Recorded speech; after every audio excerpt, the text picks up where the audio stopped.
All right. Hello, everyone, and welcome to this week's Grad Talks session. This session will be recorded for students who are unable to attend. We will be using the Q&A feature for any questions or comments. We'll try to answer them live at the end of the presentation if time permits. Please be respectful, attentive to the presenter to maximize the benefit of attending this session. Today's session is going to be on creating work and life balance. And today we have Michelle, a grad intern from the Women's Center. Take it away. Thanks, Sarah. Hi, everyone. My name is Michelle. Like Sarah said, this presentation would be about creating a work and life balance, especially during this COVID time, because self-care is really important and we hear it all the time through our colleagues and our peers. But I just want to reiterate that self-care during this time is very important. And we're going to talk about some ways you can implement self-care and ways to create a healthy work area.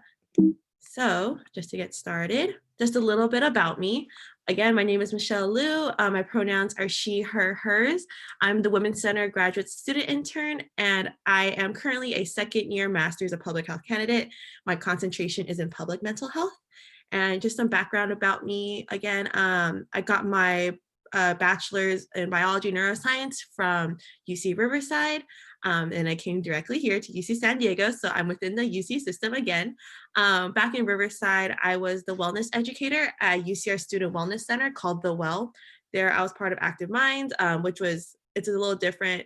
There's an Active Minds here on UC San Diego's campus, but it's a little different. Here, Active Minds is a student org. At UC Riverside, they adopted Active Minds into the Wellness Center to teach about self-care and wellness techniques. So that was my job. I was to give presentations similar to this and do programming to help the undergraduate and graduate student community at UC Riverside. Currently now I am a teaching assistant for a class called Health Behavior for the undergraduate community. Also, I am a full-time county employee. I work as a case investigator for COVID-19. So right now we are very busy because the number of cases are going up, but the only thing we can do now is for everyone to practice their own social distancing and safe practices. Wear a mask, hand sanitizer, wash your hands, get tested before, if you are going to see family, just get tested just to be safe. So yeah, that's just a little public health spiel right there. I always love to give a fun fact because sometimes you want to give some character to the presenter. We're going to be talking about self-care. So I decided to drop down a self-care activity that I like to do during this work from home time, and I powerlift. My partner, he built a gym in our apartment for us to utilize. So I've been powerlifting and it's great. I always love to work out, and having a home gym really is the creme de la creme during this time because I know gyms are closed, and working out gives me that euphoric effect and it makes me really happy. I'm not sure if we can because there is a presenter mode, sorry, not presenter mode. There is the attendees and panelists. So I guess I wanted to do a icebreaker, but you can send it in as questions and as Sarah can read it, if that is okay. So you can type it in. This is you might all know each other. I don't, but I just love to hear a high and low of your week. So you can start off with a low and end it with a high, just because it just gives us time to reflect back on how our week was and see if there's always a high note. Even if our week, we think of it as not as great, there's always something good of it, whether it be small or it could be something big. I'll give an example for my high and low of the week. A low is that we had a county meeting and we learned about the rising cases of COVID-19.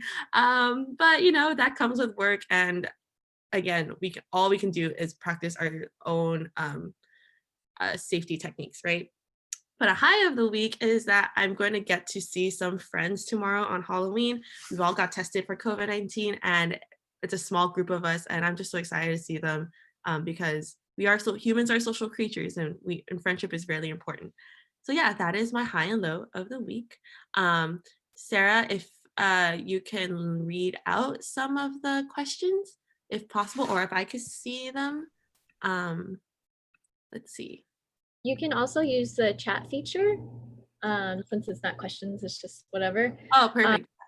Or if you want to raise your hand, I can allow you to unmute yourself so you can speak. Yeah, let's do this first. How about Sarah? Why don't you share a high and low of the week, and our participants can raise their hand, or we can popcorn actually off to them. So let's do that. How about that? I popcorn to you, Sarah, and then you can popcorn to someone who is an attendee. Perfect. Okay. A high this week, I was able to finish something. So I help with the ideas in our courses. And so we were mailing materials out, and we did the last material box today. So I was very excited to get that off my plate. And then a low, I think it's just been my energy level. Just work's been kind of just meh lately. So it's kind of been lingering. So that's my low for this week. And then what's popcorn? Abby.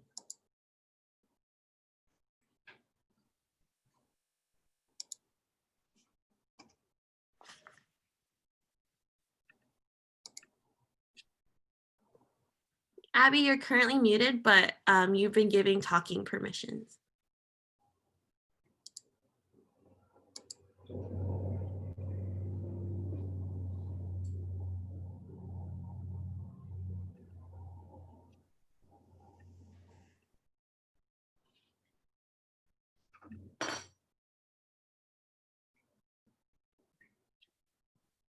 I guess Abby can't come onto mic right now. Sarah, We can, to popcorn to someone else. Amanda. Okay. Amanda, you're giving a talking permission, so you can go off mic. All right. Hello, I'm Amanda. I'd say my low for the week was that I started out the week really anxious because a bunch of TA stuff got super hectic, and I had a homework assignment due that ended up being a lot more involved than I thought it was going to be. And so I was like, oh no, I don't have enough time to do any of this. And then I had to put all my research on the back burner. But then my high of the week was that my meeting with my advisor this week, we decided to go in a different direction, research wise, and now we're going to start doing some more clinical studies. So I'm very excited to start getting into that because that's something I'm more passionate about than what we were doing before. Thanks for sharing, Amanda. Yeah. That's really great to hear. You can popcorn to someone on our I can't see who else is in. Oh, you can't? Okay. Yeah, so I don't even know who to popcorn to. It's okay. Then we'll go alphabetical order on the list. Casey?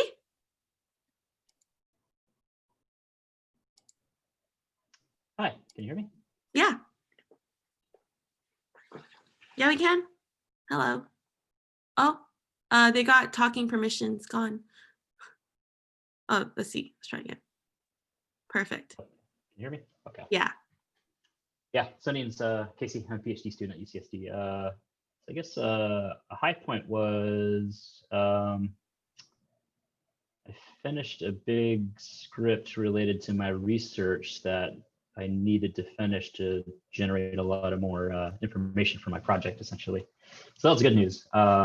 But the low point, I guess, was that the result of that ended up creating a lot more work, and I was caused me to be late in getting a presentation that I had to do today. I was running pretty late behind on that, so I was up pretty late doing that presentation. So I'm very tired right now. Oh, I'm so sorry, but congrats on finishing that part of your project. That's really good. Yeah, thanks. It's Friday, so it's another high point. Yeah, Friday. Thank God it's Friday, right? Thank you for sharing, Casey.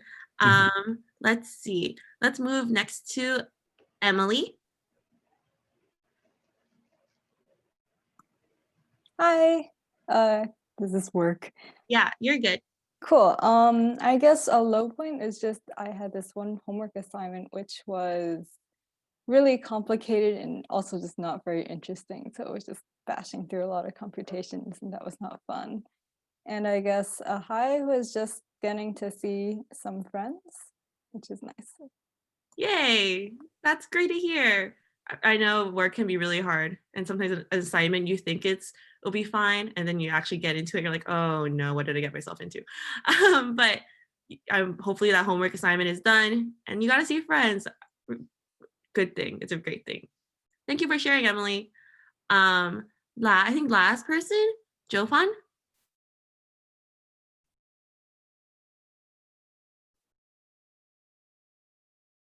You have talking permissions now, so you can unmute yourself. Oh, hi. Hi. Hi. I think in this period, it's like I need to work. It's like, although it's work from home, but it's like work all day long. It's not easy. And I just feel like I have the responsibility to work all the time, and there's no break. It's like previously there's maybe some interruption, some friends will come, or you just need to take the shuttle bus and force you to stop something. But now there's nothing to stop you, so it's like working all day. I understand that feeling. Yeah. But don't worry, we'll be talking about how to get some work-life balance into your life, and that's what this presentation is about. So hopefully you can take some tips and bring it back to work life. So thank you for sharing. Okay, thank you all for sharing again. I really appreciate it. It's just nice to hear some voices and not just hear my voice throughout this entire presentation. Again, if you have any questions, just put them, you can just send them in the chat. So I'm going to start to talk about mental health, which is a crucial part on having great work-life balance. Physical health and mental health are equally as important. And what mental health is a state of well-being in which every individual realizes their own potential and can cope with the normal stresses of life. And that also includes to have productive work life and a work life that's really fruitful, and they're able to make a contribution to his or her community. This definition was given by the WHO. And it's something that I really want to emphasize is that everyone has a scale of mental health. It's just like physical health, everyone has its own range of it, and we're going to discuss about it a little bit more. This activity is a little difficult to do it here, but that's okay. I could just name off, or you can put in the chat on things that you think what mental health could look like if it's in a positive mental health state or negative mental health state. So for positive mental health, what I think of that, I think of someone who is really just who is really ambitious with their life. They're just smiling up more. They just have like a little like a hip to their step. They're just all jumpy and all happy, and they're smiling a lot, and they just really want to engage with other people. That's what I think of someone who has positive mental health looks like to me. When someone says, what does someone with negative mental health look like to me? I think of that person as maybe that they're the typical things are like they're a little bit more quiet because they don't want to interact with people. They are just sad or gloomy. They don't seem like they're enjoying what they're currently doing. And that they just have like a dark rain cloud over their head. Obviously, these are just some stereotypes of what someone with positive and negative mental health look like, and they could look different to everyone. The characteristics that I think of with someone with negative mental health might not be the same as what you think of someone with negative mental health. But so everyone has a different definition, but you can tell with positive and negative, there is a duality to it. However, so I just mentioned duality. We think of it as like it's either a far right or a far left type of thing. However, mental health can be in a whole spectrum, like a X and Y graph. So if you are in the more bright green on the right of the chart, that's where I wish all of y'all to be in. It's someone who has low levels of mental illness and great mental health. And that person lives a very full and productive life, and they can network and socialize with people and have a purpose and seek purpose in their life. A lot of people are actually in college are in the purple section. It's a little bit different because this is really geared toward college students, but it's in purple. It's saying that people are living in poverty, hopeless about the future, low body image, and uses alcohol and cannabis as ways of de-stressing themselves. there are people, sure, there is an increase in a rise of individuals with mental illness, and that is a issue that we all need to address. However, everyone has mental health, like I mentioned, and when someone has poor mental health, they can tend to fall in this direction where it's sad to say, but that history and statistics have shown that people have relied on alcohol use and cannabis use and drug use in order to get that euphoric effect in their life, and they feel hopeless about their future and have low body image. However, I, as an individual, and since I'm pursuing a career in public health, really want to push people towards that bright green area, because I want all y'all to have a sense of purpose and direction in life, and just to have like a smile in your day-to-day life, right? I also just wanted to bring this chart up because people think that if you have a mental illness, you can't have great mental health. But you totally can. It's someone who is experiencing a mental illness such as bipolar disorder, schizophrenia, body dysmorphic disorder, but they have people in their life to keep them accountable, and they have a strong support system. They go to their doctor's appointments, and they engage in self-care activities that make them feel better. And so it's totally doable.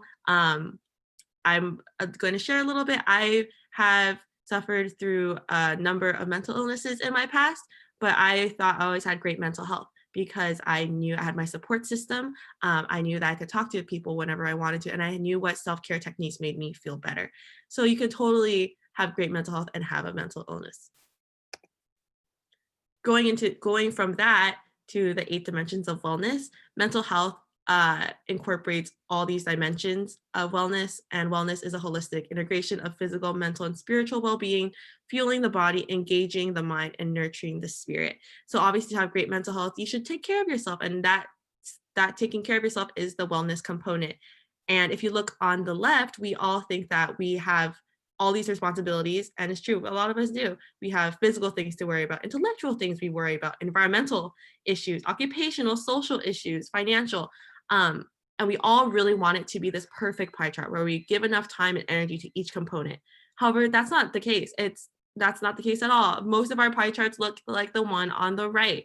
You're giving more attention to your emotional and physical side. Maybe you don't really give as much energy to your occupational side or financial, and that's totally okay.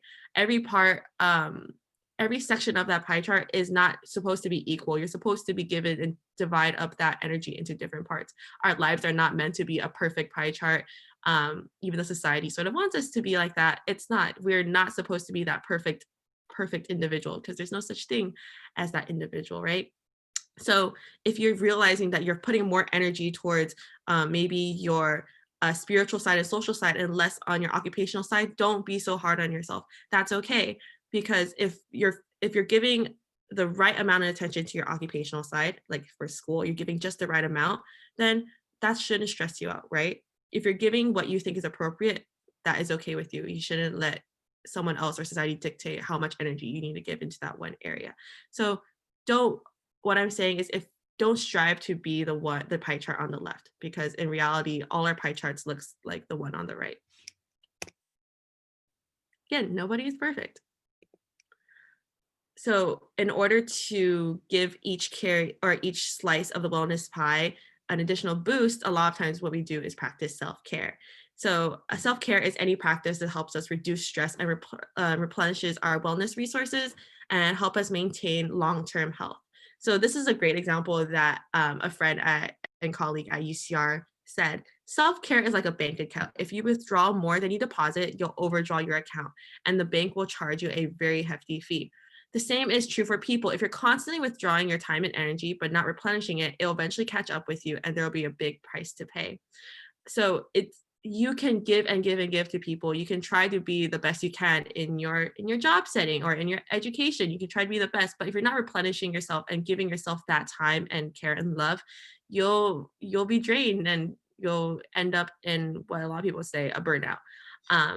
So self-care is very important. Again, like I mentioned earlier, my self-care during this time, during work from home, because I have the luxury of working from home, is to powerlift. It makes me really happy. Other self-care techniques include like baking or giving yourself a facial. I should emphasize, self-care techniques activities shouldn't be expensive. If you are worried about paying, like, oh shoot, I want to get a massage, but a massage is $50 and that's giving you stress, that's not a self-care activity. It should be something where you do it for yourself and you feel good at the end, right? So yeah, I want to hear some of your own self-care activities. So we can go down the line in our participant chat. Let's see. We can go with Amanda first. If Sarah could give Amanda some talking person, perfect. Amanda, you can go off mic and you can say what self-care activity you like to do. Actually, like all the things you mentioned are things that I do. So like working out. So like my roommate and I have a pretty decent like home gym setup going on. Definitely not like a powerlifting setup. That's like super cool, and I really wish we had that. But like that and like running are two things that I do. And then another good like stress reliever for me is cooking or just meal prepping, like just stuff to like not think about work and like just to put on a podcast and just like chop up some veggies or something, like just to like, yeah, kind of dissociate a little bit and just be in the zone for a second. Yeah, that's amazing. Putting on a podcast while cooking is like, it Peak just living. yeah. Thank you for sharing, Amanda. Yep. Casey, would you like to go next? You have talking permissions now. Hi, sure. Yeah. Yeah, like Amanda said, I think the big thing for me is just making sure that I set a time for exercise. So I try to jog at least every other day and try to just stay on schedule, stop work at 6 p.m. and force myself to break away and, get some exercise and take care of myself. Nice. So that's one thing I try to do pretty regularly, and it does help. Sometimes it's really hard, especially when you're in the thick of something complicated or something that you're really involved with work. Sometimes it's hard to force yourself to do it, but I find generally if I force myself to do it, it works, ends up being for the best. Other stuff, I've been trying to play guitar more. I have a bunch of guitars, so I try to do that even throughout my workday when I'm just trying to brainstorm about things. Sometimes it's helpful just to have a guitar to noodle on while I'm thinking. And I just started watching The Great British Baking Show on Netflix, and I'm super into it. I highly recommend it. The new season's good. So great. It's the most wholesome content you can find on Netflix. It is just pure joy. I highly recommend everyone watch Great British Bake Off. It's amazing. So that's an incredible choice. And maybe you should play a guitar for your cohort. Go on Discord, go on Zoom, host a live session, let people hear you play guitar. Yeah, there you go. Yeah. Actual jam session. Exactly. Yeah. Thank you for sharing. I really appreciate it. Sure. Emily, if you can go next, like to go next. So I think lately games, like I guess mostly video games right now, because there's only so much available, and I guess sometimes with friends can be nice, and just like other crafts and art and stuff can be fun too.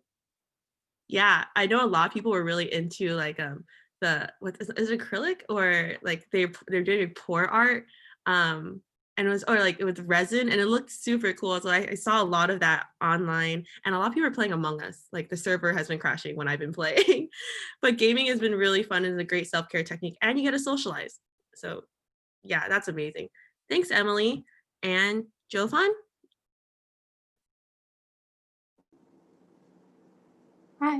Hi. So I just adopted an animal, and I think keeping an animal is a good activity because you can really enjoy your quantity time with your pet. Mm-hmm. Yeah, congratulations. What pet did you get? Rabbit. Aw, that's so cute. Congrats. Now you're not an animal mom. Hope you have fun with your rabbit, and you should share pictures to your cohort because I feel like they would all enjoy it. Yeah. Thank you for sharing. Yeah, so all the self-care activities that y'all mentioned are great to do as long as you're not feeling like it's a chore. It shouldn't be a chore. It's something that you should, be excited to do, right? So that's just some self-care techniques that I know, maybe hearing some of your peers say give you some ideas as well. This is obviously information that y'all probably know already, but it's just a nice reminder, right? It's nice to be reminded that you should focus on yourself and give time for yourself and care about yourself. So now we're going to talk about some work-life balance tips. And so these are some really 3 basic things that I like to tell myself and tell my friends when they're facing a work rut One is to create a routine, waking up in the morning and knowing that, like, okay, I'm gonna have breakfast at this time and give myself, make myself a latte, make myself some coffee, and then jumping into work. Or like, oh, I know that before work, I want to dedicate time for myself to, go on a quick run and listen to a podcast, the newest episode that comes out. Giving yourself and setting a routine is a great way to give some balance to your life. And in general, creating a routine is to just to help create just a nice standard of living. It just gives you something to look forward to, because it's something that that you don't need to worry about or freak out about. It's something that is anticipated, and it could give some stress relief to your life. Another thing is to just break it down into little chunks. So step number 2, or tip number 2, break it down. Breaking down your workday into little chunks, giving yourself little breaks in between. This is very common, and it's something that we all know we should do. But something that's hard to, but again, it's really important to just break down your work. I know right now people expect us to be on our computers every minute, every day, because they think that if you're at home, or if you're, most people are at home, they expect you to be in front of the computer. It's exhausting sitting in front of a computer screen. Like right now, I know it could be, you might have had meetings before and you might have a meeting after. I have a meeting after. But it's always important to just break down those chunks of your day into little sections and give yourself a break. Maybe after a couple meetings, you tell yourself, I need a break, and you get yourself a muffin or a cookie or a snack to eat, or actually eating a good lunch, right? I know a lot of times people have been just like having meetings back to back and they're not even having a good time for lunch. So creating boundaries, for these chunks of time is really important, and it could give you a do not disturb do not disturb mindset. So you know that during this time, it's all about you. And tip number 3 is to see faces. I know we see the little cues on our screen, and a lot of times that's what we're limited to. And seeing a face is better than not seeing a face, right? So I try my best to turn my camera on as much as I can, because I know for the professor, they feel more comforting, comforted. If I'm in a meeting, I try to just turn my camera on because it's nice to see another human. Because right now you're probably limited to your housemates, your roommates, your partners. You don't see your friends that often. So it's just nice to see another individual. So right now during this virtual space, try to turn on your Zoom camera if you're comfortable. Obviously, I know there are instances where it's not the most appropriate, where if you have people in the back, or the setting is something that you don't want people to see, that's totally fine. But maybe next time you can just try, maybe move your camera and see where you feel the most comfortable. For working from home, this is something that I am trying to utilize in my own life, is to have a separation between my workspace and my relaxation space. My desk is in my bedroom, but I make an effort never to move my laptop to my bed, because my bed is meant for me to sleep and relax in, and my desk is meant for me to work in. Having that physical separation allows me to realize whenever I'm on my bed, that's me time. That's Michelle's time. That's my time to relax. At my desk, I am working. Creating that small separation just allows your mind and your body to know that there's a time for you to take a break. And when you're in that other space, your body is taking a break. Also, if you bring your laptop to bed or your phone to bed, your quality of sleep could decrease, because the electronics could interfere with your melatonin production, and it just makes it harder for you to fall asleep. And you also just may feel that if you start to bring your work into your bed, you might start to feel that you have to work still, because your body is associated like, okay, I can still work from here. So it's a good practice to just separate that. If you're fortunate enough to have a communal workspace, like your living room is where your housemates or your partner has their desk, you can move your desk out there if it's more feasible, and then you have another separation of space. Your bedroom is strictly for sleep and relaxation, while as if you're in the living room, that space is meant for work. However, if you're in a research site or lab, things are a little different because you're in person. What we've been realizing with research in mental health and public mental health specifically, we noticed that a lot of people during this time are working beyond what they've expected or intended to. So they give themselves unrealistic expectations. They think that, okay, during this time, I just need to work harder and grind harder. But you should all practice and say no. If you know that if someone's trying to give you a task and you know that it's not it's going to just add more to your plate, say no. Say that like, I appreciate the offer, or I thank you for this task. However, I need to complete these tasks first before I can move on to something else. Because all these projects and just end up burning you out, and that's not great, right? Also during this time, because of COVID-19, people think we have more free time, and in our heads we are told that we have a lot more free time, so we believe that, and now we're just taking on more and more work. But we're still the same human beings as when pre-pandemic, right? So learning to say no during this time especially is great, because you should prioritize on what you have in front of you already, and not burn yourself out. While you are in lab or on site, just take a break, walk around. After sitting, I used to be in a wet lab, and I hated I hated being in a wet lab. Sitting at a bench staring into a microscope for an hour, really, my back was aching, my neck was hurting. So I made sure to take 10 minutes to just walk around, walking around my campus to just de-stress and listen to some music and have a change of scenery. It's really important. I don't think staring at your bench all day is great. It's pretty dull from my memory. It wasn't fun. Walking around, you're able to see the trees, you're able to see people running around, and it was great. Even right now, during this COVID time, walking outside, you can get a nice breath of fresh air, and that honestly couldn't just be enough. Also, limiting distractions while you are on site is very important. We want to always check our phones, especially now with our election coming up. I always have a tendency to just check my phone, see what the news is saying. And that has obviously made it worse for my work. So I try to limit distractions, turn off that do not disturb, put my phone, I put the safety where I can't go on certain sites to make sure I'm focused on my actual work. Also, create an efficient workspace. At my desk right in front of me, I try to make it as efficient as possible, not to have many distractions in front of me, have everything I need in my area, but also make it not too cluttered. Having a cluttered space is sort of a reflection of the mind. A cluttered space means a cluttered brain, cluttered mind. So trying to make it as efficient to your liking as possible. And in general, we should all be prioritizing our time. If you know that it is let's just say a Wednesday, and that's also the day where you have a small group for church, or that's the time where you are dedicating time to have a workout class, make sure that you're prioritizing your time first before you can work on anything else. In order to be the best self, you need to focus on you, right? So making sure that time is set for you to do what you need to do before taking on other projects.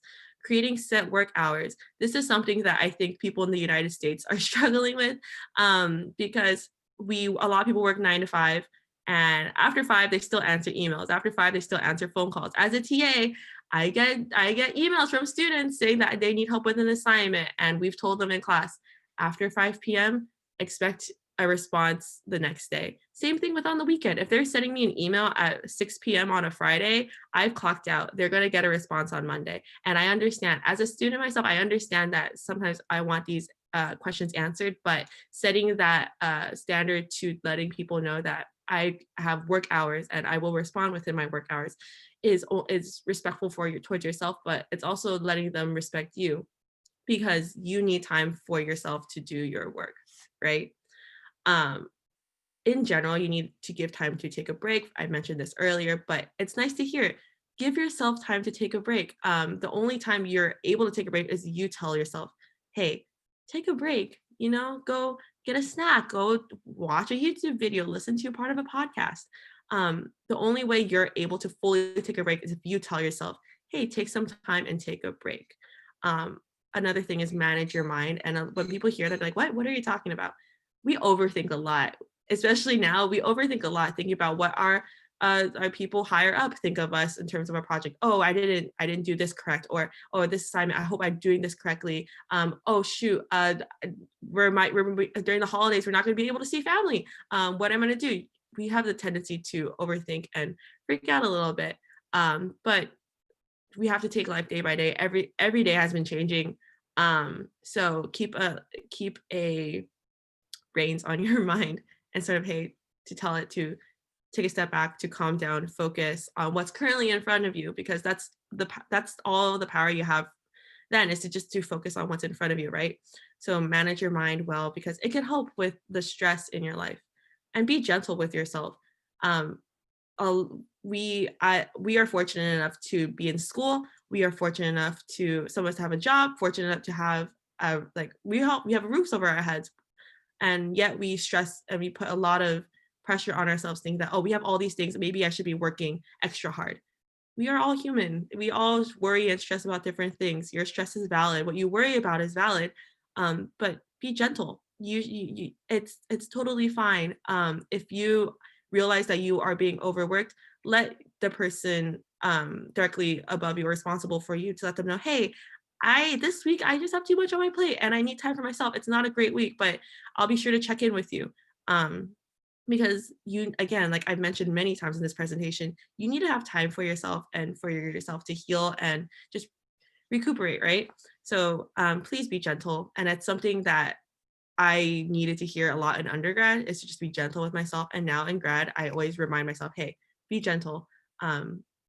What you're dealing with is valid, and if you are going through anything and it's a lot, let your PI know, let your supervisor know. As part of the Women's Center, we like to focus on intersectionality, and this is something I like to bring up because there are many gendered expectations on work.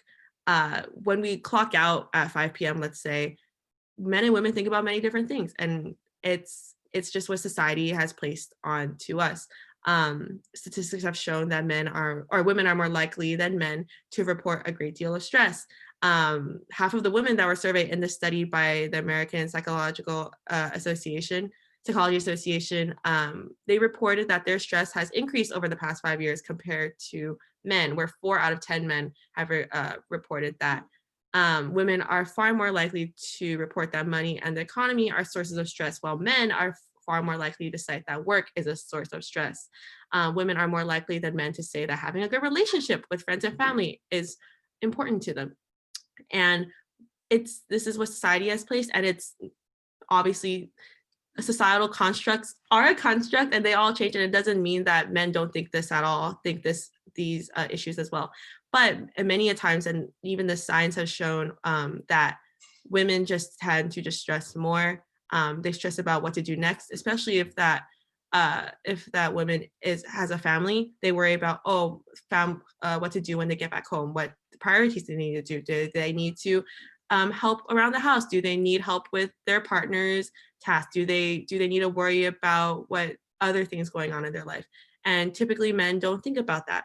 And that's what just data collection has shown. Again, I wanted to say, be gentle. Stresses are different and they vary. We all stress about different things. I'm just showing and pointing out that women experience different types of stress than men, or more likely to experience a certain type of stress than men. And the chart, you see the numbers are somewhat close, 74-84 or like 52-64, or the last one, 54-54, it's equal. But there are just different areas where people tend to focus their energy towards. And again, what you're experiencing, what your stresses are totally valid. Just make sure that you have time for yourself to think about what's causing you that stress and maybe find ways to mediate that stress.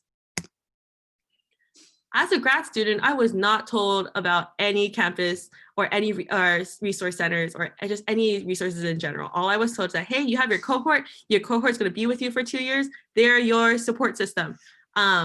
And I don't know how that's like with other graduate orgs or graduate programs. So I wanted to give y'all a brief reminder, or just maybe you never heard of these and maybe you want to go explore them yourself.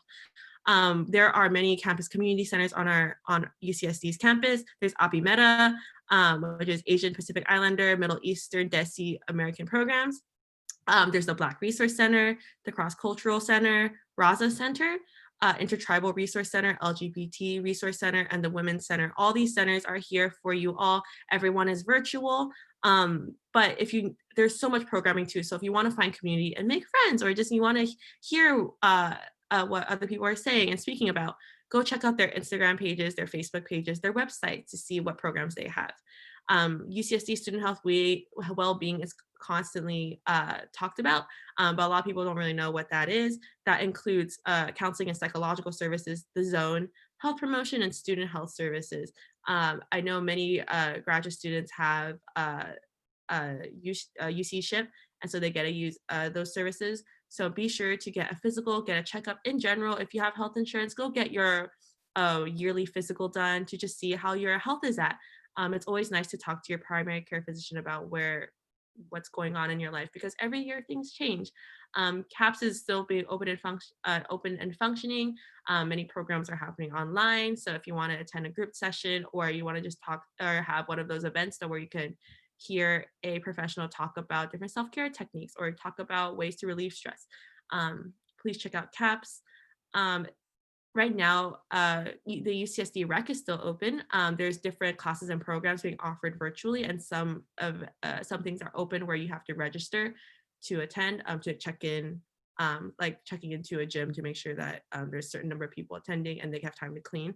So check out the UCSD Rec Center if you want to find activities to do during this time. They have wellness services as well, and adventure programs to go out and maybe go I guess actually rock climb or go camping in different areas. Adventure programs are still somewhat open, so you can see what's available. And again, like what we've mentioned earlier, utilize your social circles, your friends and family, people in your cohort. Those are people that are in your social circle, and you should, right during this time, everyone is feeling somewhat, just a little bit lonely.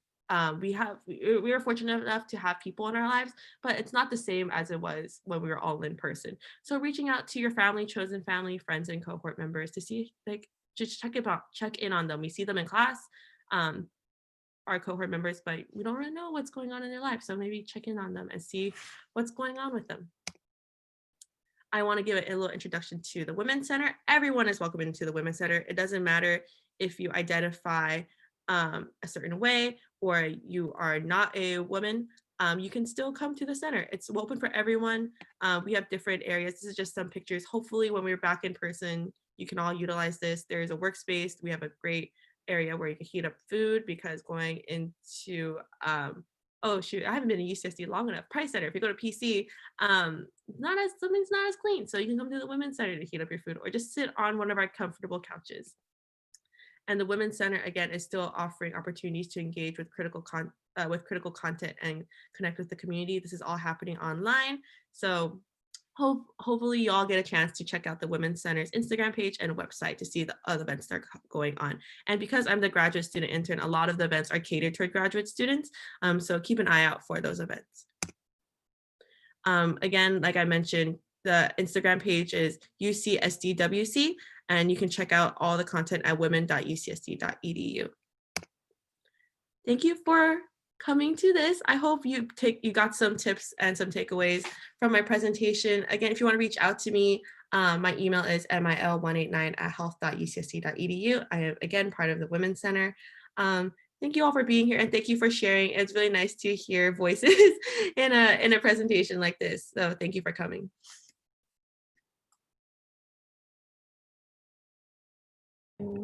I'm muted. Awkward. Thank you so much, Michelle.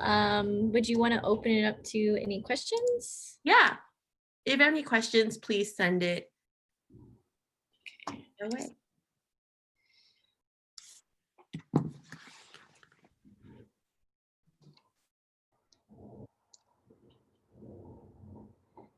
Okay.